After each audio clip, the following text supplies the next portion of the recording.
All of us are beautiful by Thomas Rhodes. We come in a variety of colors, shapes, and sizes. Some of us grow in bunches, and some of us grow alone. Some of us are cupped inward, and some of us spread ourselves out wide. Some of us are old and dried and tougher than we appear. Some of us are still in bud. Some of us grow low to the ground, and some of us stretch toward the sun. Some of us feel like weeds sometimes. Some of us carry seeds sometimes. Some of us are prickly sometimes. Some of us smell, and all of us are beautiful. What a bouquet of people we are.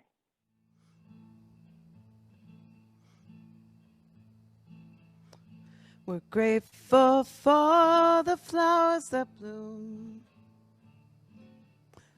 They love us with their earthly rainbows. Smooth and thorny scent or not, their healing beauty widely shows. Bloom and grow,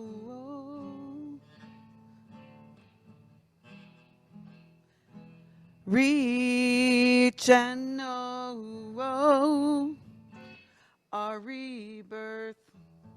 Story. His mother was a devout Catholic, his father an agnostic.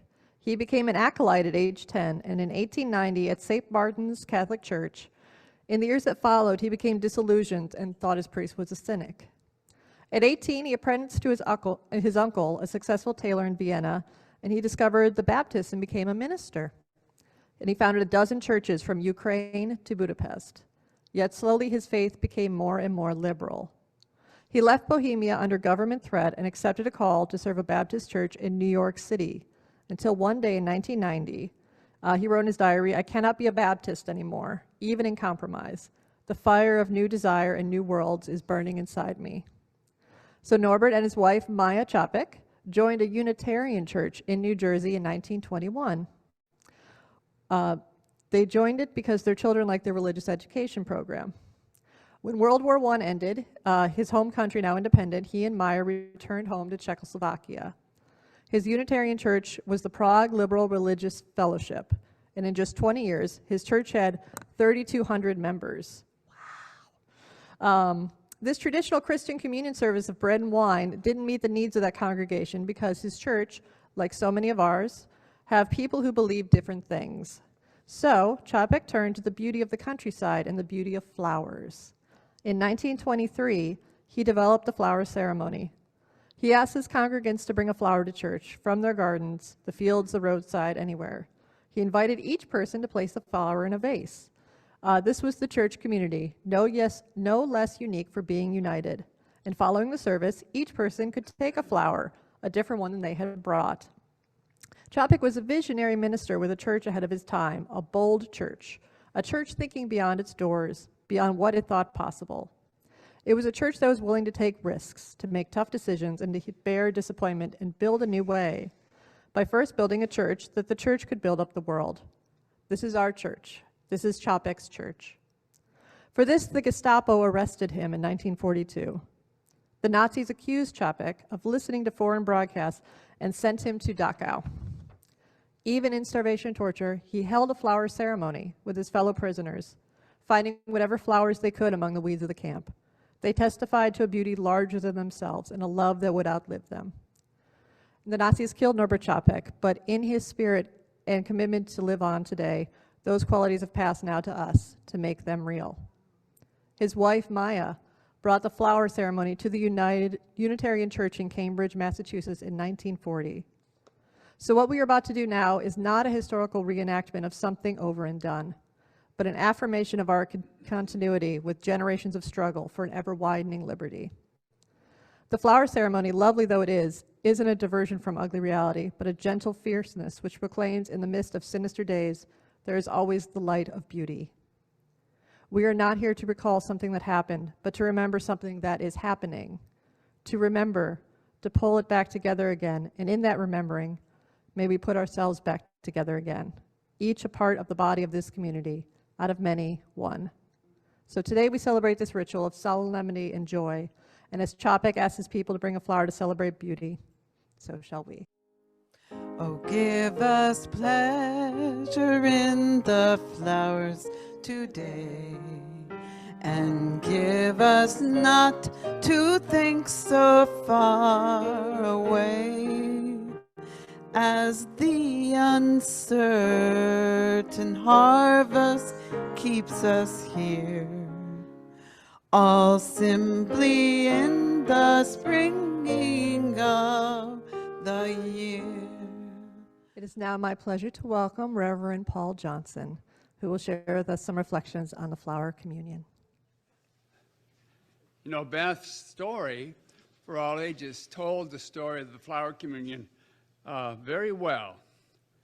But you know, this past week I came across a piece by a woman by the name of Susan Goldberg, who was a member of that congregation in Prague that was founded by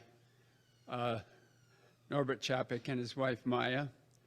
And I learned some interesting things. You know, what a step of faith it was to go back to Prague with no connections for liberal religion whatsoever, to start a new Unitarian congregation. Can you imagine that? But they did all the spade work, and of course the country was primed for free religion because they had just gotten their freedom as a nation. And at that first meeting, when they said we're going to have a worship service, 1,200 people showed up at the beautiful municipal house in Prague. 1,200 people in that first meeting.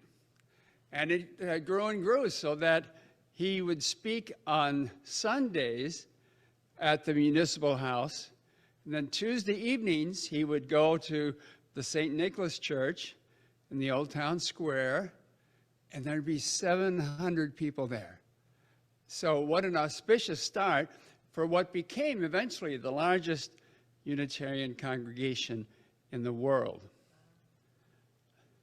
Another interesting thing I learned from Susan was that he was very active in interfaith work, and in 1910, he attended the conference of the International Association for Religious Freedom, which was made up of liberal religious groups from around the world. And Thomas Masaryk, who later became the first president of Czechoslovakia, introduced Chapik to the officers of the American Unitarian Association. So he had some contact with the Unitarian Association way back in 1910. In 1984, I had the wonderful opportunity of going to the IARF conference held in Tokyo there in 1984.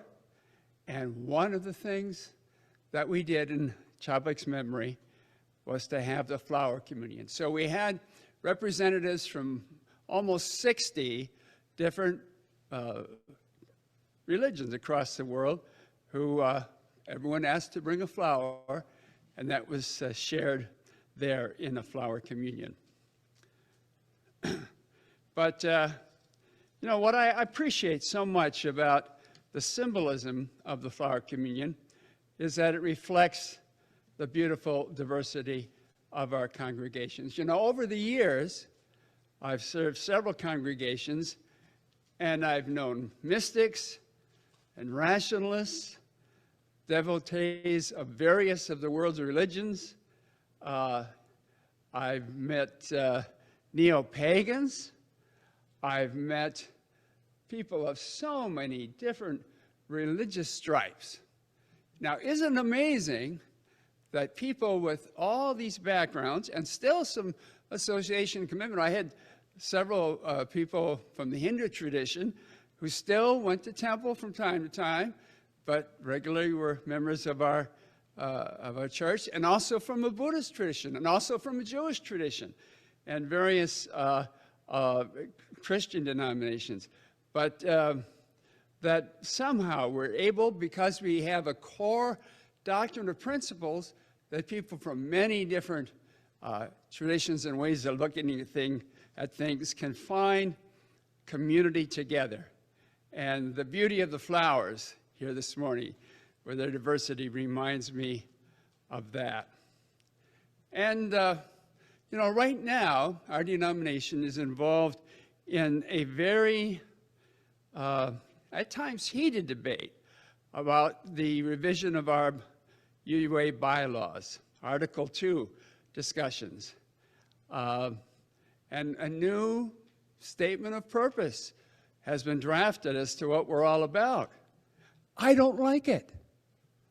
All the work that's gone into it, now some of the basic principles are still there, but it is big, it's clunky, and our current statement of purposes and principles are elegant and to the point, and also the proposal calls for being accountable to each other as congregations. So somehow the UUA or some branch of the UUA will be able to hold individual congregations accountable for aspects of this covenant. And I'm concerned about that.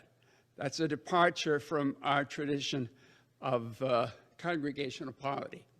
And so I've been watching this debate online, and I know people who are supporters, and it's taken all of my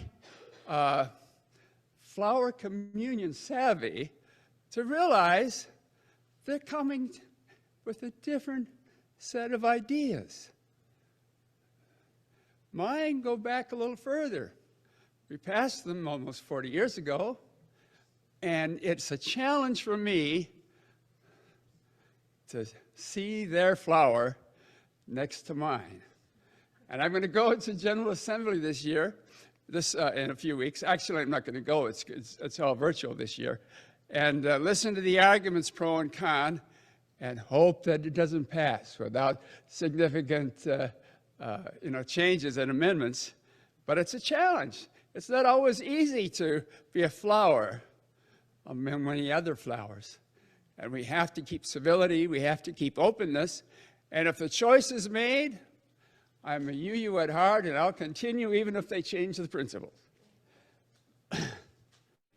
Then, of course, reminds us of all the differing gifts of people who come together in religious community, whether it's financial gifts, teaching, worship, social justice, administration, nurturing fellowship and friendship, carrying out outreach to the surrounding community. I've been so impressed over the years with the gifts that people share with each other and give and receive within religious community. Now, did I miss any? Remember I said financial, teaching, worship, social justice, outreach, administration, nurturing fellowship and friendship, and care and concern. Any that I missed? So it's a broad spectrum of gifts which are shared. And I'm very interested in the fact that Chapik had the ceremony at the final service of their church year. They, first Sunday in June was their last service before their summer recess. We don't have too many summer recesses totally within our denomination, though some in New England still have that tradition. But things go at a slower pace, and we gear up for the start of the next full-fledged first year in the fall. So it's a time of looking back at what a congregation has done together over the past year. One time, when I was president of our Union Ministers Association, I said, you know, a church year reminds me of the myth of Sisyphus. Remember how he had to roll the rock up the hill, and he had just a respite for a period of time, and that rock would go right back down, and he had to start over again. And I said, you know, as a minister, I feel like Sisyphus. I'm here at General Assembly with all of you at the end of the church year, and we've got that rock up there. We've all pushed it up, you know, with the help of so many people.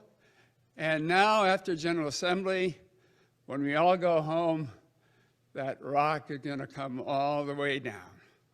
And we're going to have to start all over again. Well, that's a challenge, and the glorious challenge, isn't it? But right now, that rock is up at the top. And we celebrate getting that rock up there together, right?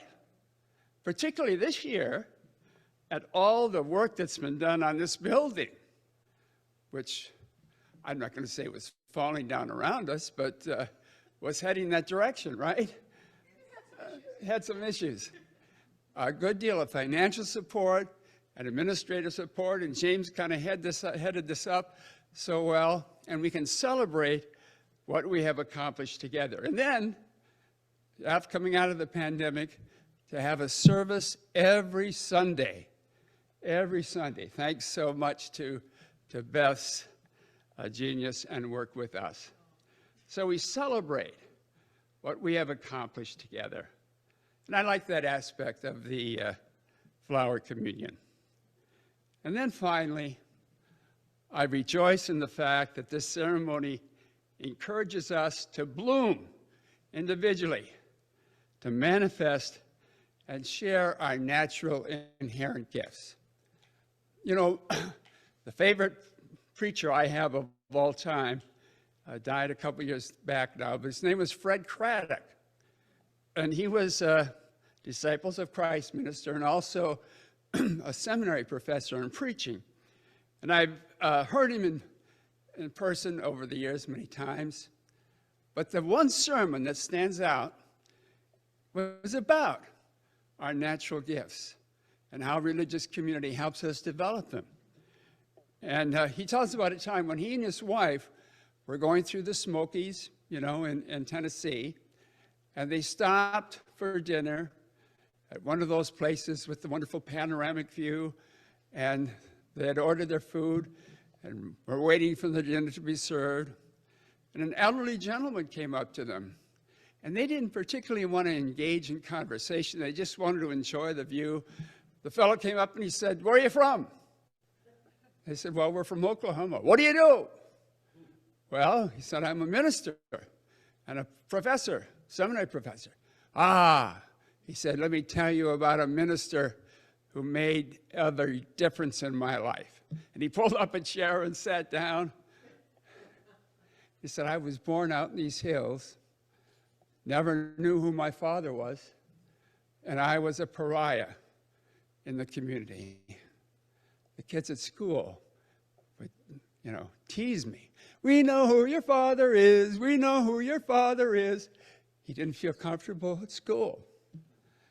He said he didn't feel comfortable going to a church, but he liked the minister with the big beard, and he would go to the church after the service started so people couldn't see him.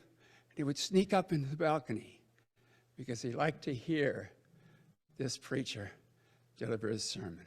And then, before the service ended, he would sneak out because he didn't want to bear the opprobrium that other people had for him. But one Sunday, before he could get out, that minister caught him by the arm. And he said, "Son, look at me. Ah, I can see the resemblance." He's going to tell me who my father is. "I can see the resemblance. You are a child of God. Now I want you to go and claim your inheritance." And he said that made all the difference in my life. Later he told his father this story, who was from Tennessee, and he said, "Glenn Hopwood, that's the fellow that talked to you, Glenn? He was a governor of the state of Tennessee." Can you imagine that? Going from a pariah within his community, claiming his inheritance, and becoming the recipient of the highest offer and office in the state. The Flower Communion encourages us to bloom and manifest our natural gifts, and which are instilled in us naturally. We're all children of this universe, and within us are gifts that can be shared and can be of vital importance to others. And so today we celebrate that process of blooming and trust that we will develop those gifts within the encouragement of religious community. So today we celebrate what I think is a wonderful ceremony, which reflects our diversity, which reflects our differing gifts, which recognizes that we've got the rock to the top of the hill, and which encourage us to bloom in manifesting our natural endowment. A little bit, you shared a little bit about the Flower Communion. We actually do a little twist on our Flower Communion. As he said, the premise of the Flower Communion is, people bring a flower and people take home a flower and they appreciate the diversity of our community. We also like to have an environmental spin on it. We like to add seeds that we can grow our community and start and plant a garden where we can see the diversity of our community throughout the year. So in 1923, when Norbert Chapek created the Flower Communion, he said, "These flowers are like ourselves, different colors, different shapes, and different sizes, each needing different kinds of care, but each beautiful and each important and special in their own way." Today, each of you brought your unique selves to our service today. We each have our own colors, shapes, and sizes, and all of them are beautiful reflections of our community. Let us meditate and reflect on the beauty of each of us that brings this community. During this meditation time, I invite you to approach the table and take some seeds. Think about what you would like to grow into your life and into this community, and place those seeds into our communal flower pot. Each seed will grow a flower as unique and beautiful as each of you. After planting your seeds, please feel free to take a seed packet and a flower to help cultivate that for yourself. And in the spirit of Norbert Chapek, if you would like to have people help you pick out a flower together as friends, I think that would be lovely.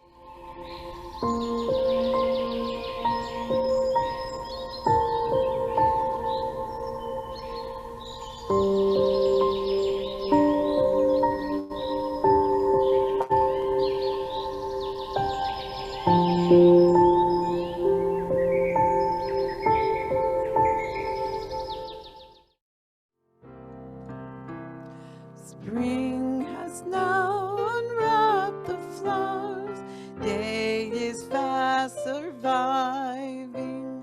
Life in all her growing powers towards the light is striving.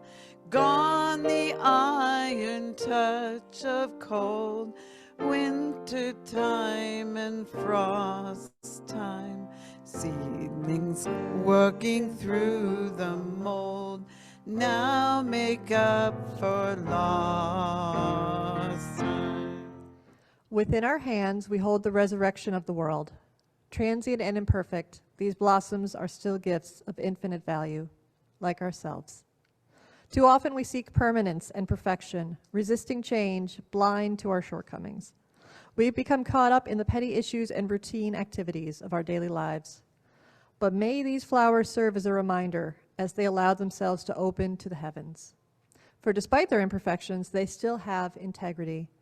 And though they are transient, they contain the scenes of transcendence, like ourselves. Let us then also open ourselves to mystery and wonder, fretting not about the small mishaps, or even for now, great misfortune. For the resurrection of the world is at our fingertips. The resurrection lies within us. Let us keep a moment of silent appreciation together. All the colors, yes, the colors we see in the springtime with all of the flowers. All the colors when the sunlight shines out through the rift in the clouds and the showers. All the colors, all the rainbow appears when a storm outside the sun. All the colors are bound for the whole world around. forever and under the sun.